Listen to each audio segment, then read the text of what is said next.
Bienvenue à Mille et une Cultures, votre émission sur la diversité culturelle, la dernière de l'année, une année qu'on a hâte de finir en 2020, mais qu'on va finir en beauté avec une belle entrevue avec une femme engagée, une Lavalloise, conseillère municipale depuis 2013, Madame Aglaia Revelakis. Bonjour. Bonjour Adi, comment ça va? Ça va bien, c'est un plaisir de vous avoir sur le plateau. C'est ça. Madame Revelakis, comme je l'ai dit tout à l'heure, vous êtes en politique depuis 2013, oui. Élue dans votre quartier. Et je pense que les gens ne se posent pas de questions. Quand vous vous présentez, on sait que vous êtes chez vous. Donc, oui. Comment êtes-vous arrivée à la politique, puis comment êtes-vous devenue d'abord lavalloise, parce que vous êtes immigrante? Moi, j'ai né ici à Montréal. À Montréal, oui, voilà. Mes parents arrivent au Canada en 1955.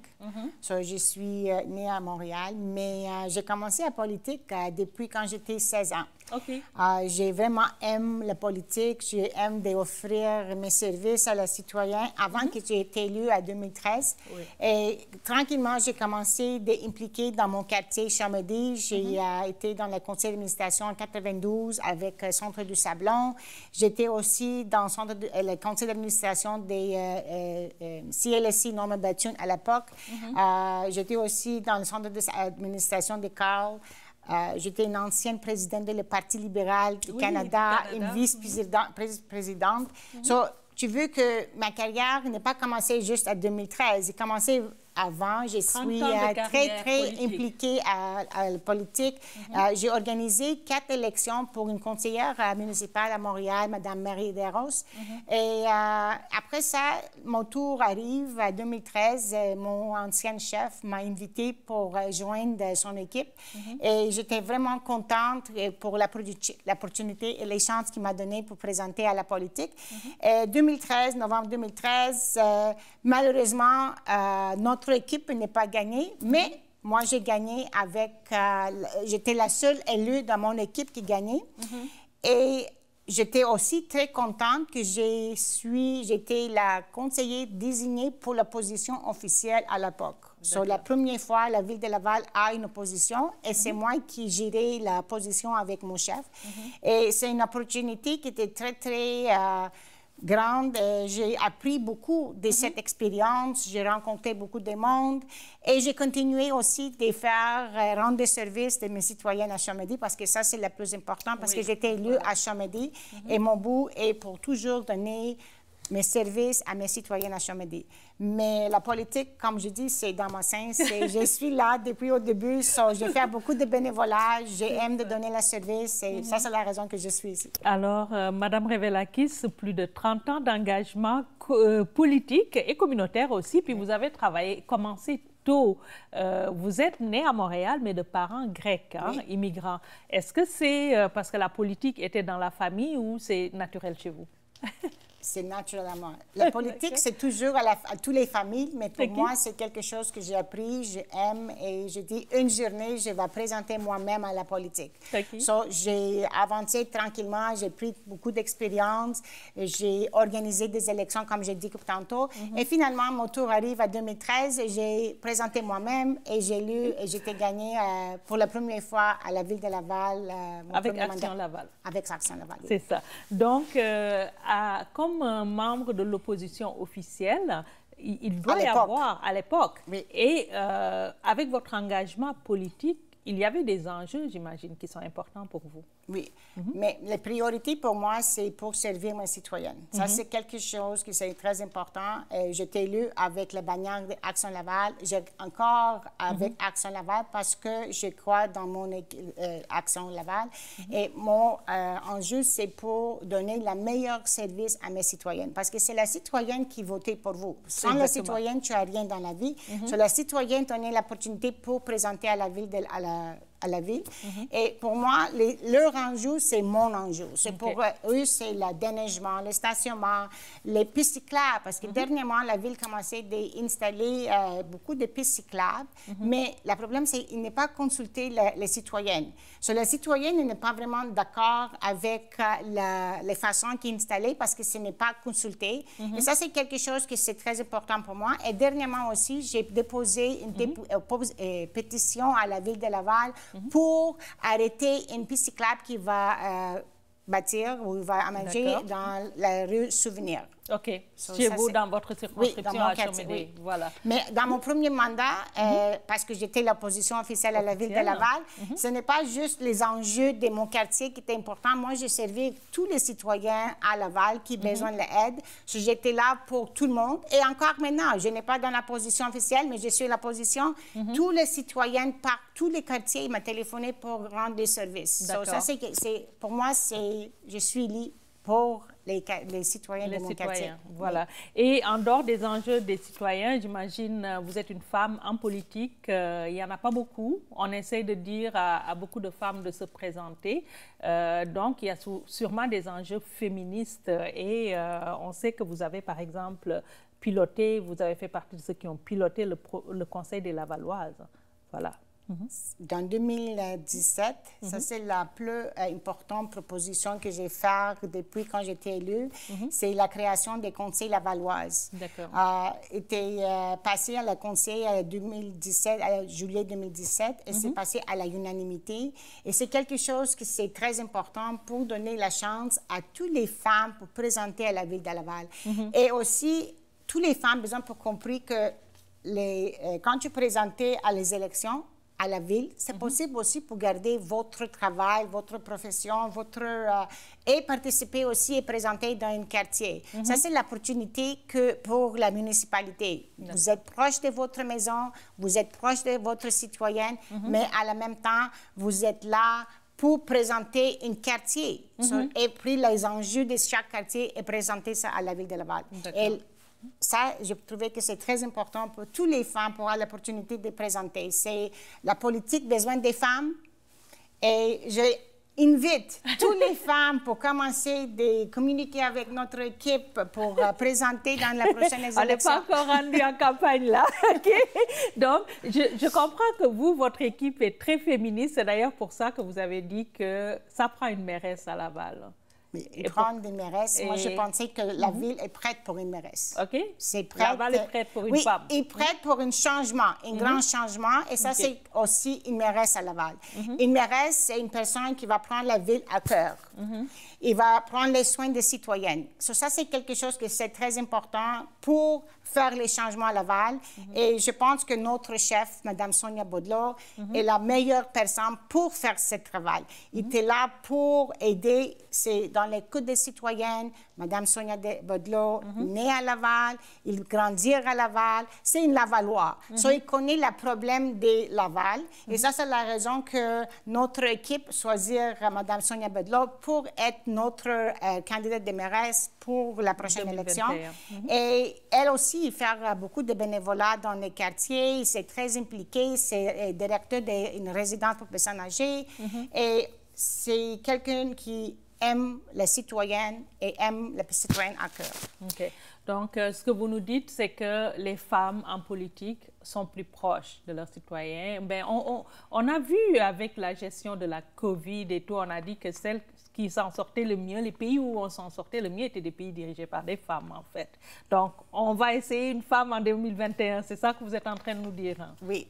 D'accord. Mais à la même temps, j'ai besoin de rajouter une chose aussi, parce que je parle pour les femmes. Moi, Mme Sonia Baudelot aussi a l'opportunité pour parler à l'Assemblée nationale en avril 2016 pour les sujets des femmes. Et moi aussi, l'année dernière, j'ai parlé avec un groupe de femmes, Égale Voix. Je ne sais pas si tu connais cette organisation. J'ai parlé devant le groupe Égale des femmes, Égale Voix, pour donner mon expérience, pour essayer de tirer les jeunes filles pour impliquer dans la politique, pour présenter dans la politique. Donc, voilà. Mais nous, on entend que la ville va bien. Que la notation par Standard & Poor's est excellente, que la gestion est bonne. Alors, vous êtes dans l'opposition, vous dites que ça prend une mairesse. Pourquoi? Pourquoi ça devrait être plus Action Laval que le parti de M. Demers? C'est bien pour les Standard & Poor's qui disent que c'est le bon code à Laval, mais à la même temps, c'est très important parce que oui, c'est bon le standard des pauvres, mais en même temps, depuis 2020, il y a beaucoup de personnes qui souffrent avec la pandémie. C'est beaucoup de monde qui n'a pas d'emploi. Le restaurateur est souffrir, est fermé. J'ai parlé toujours avec les marchands, les commerçants dans mon quartier, et il m'a dit que c'est très difficile pour eux parce qu'une fois ils ouvrir, une fois ils fermer. Je sais que tout le monde a besoin de suivre le règlement de Québec, mais à la même temps, le restaurateur souffrir beaucoup et je pense que la ville a besoin de quelqu'un qui va prendre la ville à cœur et pour donner le meilleur service à tout le monde parce que présentement, il manque. Il manque l'approche des citoyens. Il manque ça. Ça, c'est la raison. Nous sommes là pour donner le meilleur service à tous les citoyens de Laval. De Laval. Voilà, donc la gestion va bien, il y a de l'argent, la ville est bien gérée, mais l'approche citoyenne. Mais l'approche de citoyen, mais à la même temps, avec le rapport de vérificatrice générale, ce n'est pas très bon. Ah, OK. OK. La vérificatrice générale, depuis deux années, 2018 et 2019, et il dit que le rapport est dévastateur. Ce n'est pas bon. Et la ville, il a mal géré l'argent des contribuables. Il mal géré, il manque d'informations des élus. OK. So, à la même temps, nous, comme Action Laval, opposition, déposer une plan de redressement pour essayer de faire le meilleur pour la ville. Et M. Demers et son équipe et M. Trottier ont voté contre ce redressement. Je pense que c'est très important pour la ville pour être honnête avec les citoyennes. Ce n'est pas possible pour juste dépenser l'argent parce que vous êtes dans les partis au pouvoir. Pour nous, c'est très important l'imputabilité et la transparence. L'accountability and transparency, c'est très important pour notre... comptable de formation. Oui, c'est très important pour nous, pour tout ça. Les deux travaillent ensemble et c'est très important pour donner la meilleure gestion à la ville. Parce que présentement, avec les deux rapports de vérificatrices, ce n'est pas très, très bon. Et il y a beaucoup de choses qui s'est dépensées, comme je vais donner un exemple, il dépensait 45 millions de dollars pour le PTI. Le PTI, c'est la programmation des programmes pour les 3 prochaines années qui n'est pas planifiée. Il dépensait 10 millions de dollars pour l'aquatique, le centre aquatique, qui présentement, c'est juste une trou, c'est la fondation. Il a arrêté ce projet parce que c'est mal fait, ce n'est pas mal géré très bien. Il aussi, le Commodore, il dépensait 16 millions de dollars pour ça. Et avec ça, nous perdons aussi notre bibliothèque multiculturelle dans la ville de Laval, à Chamédy, parce qu'il donnait ça pour faire un échange avec le Commodore pour it was an agreement. So, la ville de Laval doit donner le terrain. Où est-ce que la bibliothèque multiculturelle, il va fermer pour donner le terrain à le groupe Commodore pour faire un agreement avec eux. Ça, c'est la raison. Il y a beaucoup de choses qui sont mal faites à la ville. Nous sommes là pour essayer de donner le meilleur service à la citoyenne de Laval. OK. Pour finir, c'est quelque chose qu'on va surveiller. Donc, on s'imagine que 2021, ça va être vraiment très... tous ces sujets vont revenir sur la table. On aura l'occasion d'en reparler. Mais on arrive au terme de l'émission de l'année aussi. Pour finir, la conseillère de Chamédé, comment elle va passer ce temps des fêtes? Rapidement. Moi, pendant les fêtes, la première chose, j'ai oublié de mentionner aussi que je suis une gestionnaire pour une résidence pour personnes âgées. Ça, c'est aussi quelque chose que c'est très important pour moi pour assurer que les aînés vont passer une fête très bonne avec leur famille. Pour moi, c'est les familles. Moi, j'ai passé mes fêtes avec mes familles parce que je pensais que la famille, c'est la plus importante chose dans votre vie. C'est votre support, c'est là pour aider. Et sans votre famille, tu n'as rien dans la vie. Pour cette raison, nous, pendant cette année avec la COVID, c'est très difficile pour rencontrer notre famille. Voilà. Et je pense que c'est la même chose pour tout le monde. C'est difficile pour tout le monde cette année. Et j'espère qu'une journée, tout le monde va réunir comme avant. Mais pour cette année, je sais que c'est difficile et ce n'est pas possible pour tout le monde pour réunir comme avant. Je souhaite à tout le monde le meilleur vœu pour cette fête fêtes, pour la fête de Noël, pour fêter avec votre famille, apprécier votre famille parce que les familles, c'est la plus importante. Voilà. Merci beaucoup, Madame Revelakis. Merci beaucoup, Karim, pour me donner la chance pour être à votre émission aujourd'hui. Je souhaite aussi, je vais prendre l'opportunité de souhaiter à tous votre citoyennes, mes meilleurs voeux, bonne chance, beaucoup de santé et reste en sécurité. Ça, c'est le plus important. Reste en sécurité, suivre les règlements du gouvernement. Et merci beaucoup. Merci à vous. Alors, pour finir l'année, j'invite Myriam Matondo, notre chroniqueuse culture, tendance et mode sur le plateau. On va finir cette émission ensemble, Myriam. Salut Hadi, ça me fait plaisir. Ben voilà. Alors, nous arrivons à la fin de l'année 2020, une année terrible, hein, marquée par cette pandémie, la COVID-19, qui a fait plus d'1,5 million de victimes et qui a fragilisé l'économie mondiale. La COVID-19 a aussi changé les façons de faire, les interactions humaines, des mots, tu le disais, sont apparus comme distanciation et c'est devenu très tangible. Hein. Exactement. Voilà, on cherche à se réinventer, le mot que le milieu de la culture a dû apprivoiser et c'est le mot de l'année. Hein. Donc, des nouvelles habitudes, vraiment une année très, très, très difficile, mais marquée de belles initiatives quand même, Myriam. Hein? Oui, en fait, nous ici à l'émission, on peut être heureux d'avoir reçu plusieurs artistes, entrepreneurs et des gens de différents milieux. Et j'ai relevé quelques personnes, on va dire, qui font un peu notre fierté, qui sont passées sur notre plateau. Évidemment, on pense à tous ceux que je ne citerai pas, mais on est aussi fiers de vous. Donc, il y a par exemple Djely Tapa, la musicienne, qui est passée sur notre plateau, qui a été Révélation Radio-Canada 2019-2020 et qui a remporté le prix Juno Musique du Monde en 2020. Donc, cette année, c'est une de nos fiertés. Donc, avec son premier album, Barocan. Donc, on a hâte de savoir comment est-ce qu'elle va évoluer aussi.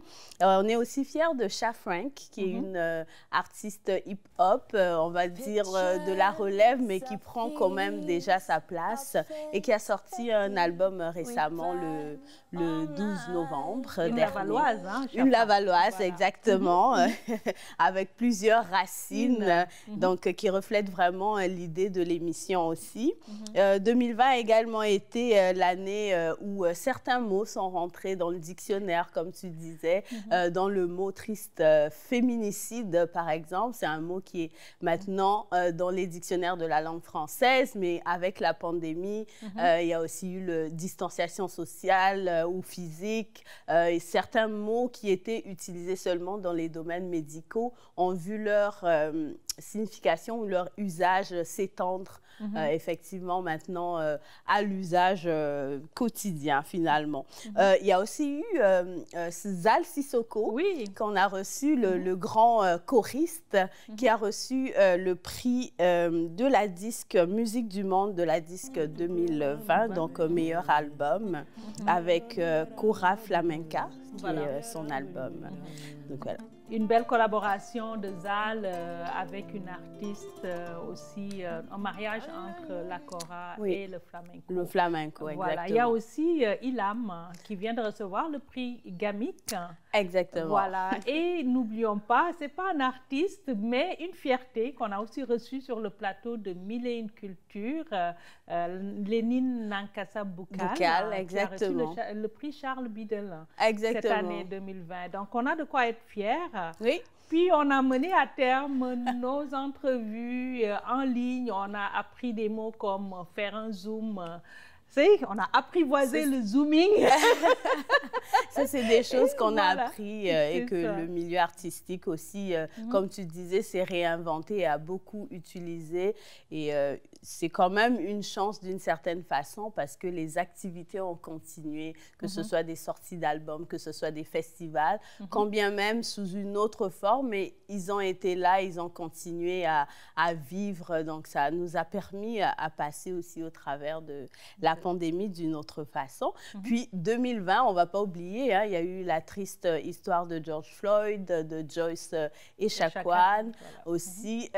Puis sur une note un peu plus légère, mais quand même très sérieuse, la 2e édition du SICAF, le Symposium international des cultures africaines et d'ascendance africaine, qui a été donc en ligne complètement. Et ça nous a permis, avec le gala qui avait été organisé à la fin, de découvrir des personnes vraiment éminentes qui nous ont partagé leurs recherches, leurs découvertes, que ce soit dans les domaines politiques, que ce soit le domaine universitaire, le domaine social. Donc, toutes ces personnes issues des communautés afro-descendantes, finalement, font la richesse du Québec, du Canada et même du monde, rayonnent à travers le monde. Puis d'autres personnes qui ne sont pas de communautés afro-descendantes qui étaient présentes aussi pour échanger avec tout le monde. Donc, c'était un peu ça, le résumé, si on peut en faire un, de l'année 2020 à 1001 cultures. Une année spéciale, mais quand même très occupée, où on a eu de la fierté à cultiver la diversité, pour reprendre l'expression, le slogan du SICAF 2020. Nous allons d'ailleurs nous quitter sur les images du gala, des prestations d'artistes qui nous ont accompagnés pendant cette année qui s'achève. Et je vous souhaite un bon réveillon et une bonne année 2021, que cette année soit meilleure que 2020 à tous les égards, de la bonne santé surtout, et on vous souhaite d'être heureux, puis d'être prudent, puis on vous retrouve en 2021. Oui, voilà, exactement. Donc, comme dit le dicton, ce qui ne nous tue pas nous rend forts. Donc, je nous souhaite à tous la santé d'abord et aussi d'être encore plus forts ensemble après cette année 2020.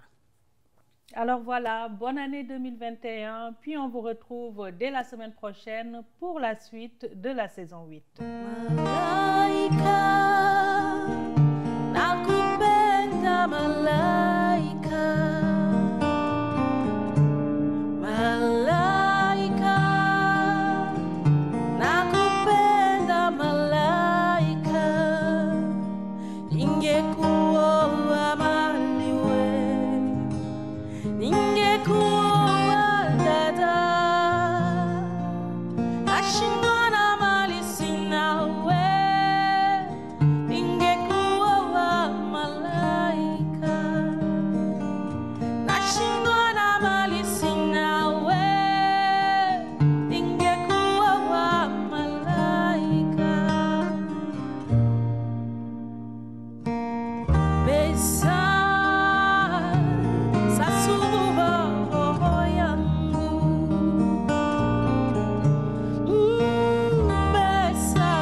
Mon premier, mon dernier, yeah. Pour la vie, pour toujours, yeah. Mon amour, mon doudou, cela ne fait aucun doute, hypnotise, yeah. Par son parler, yeah.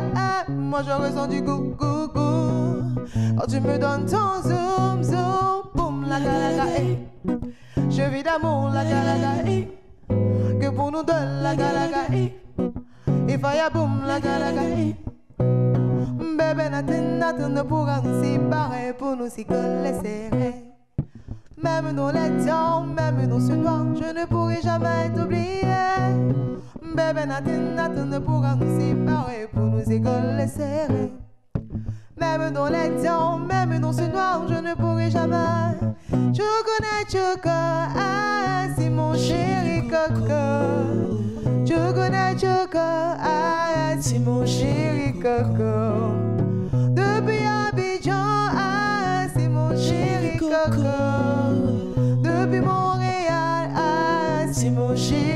cœur.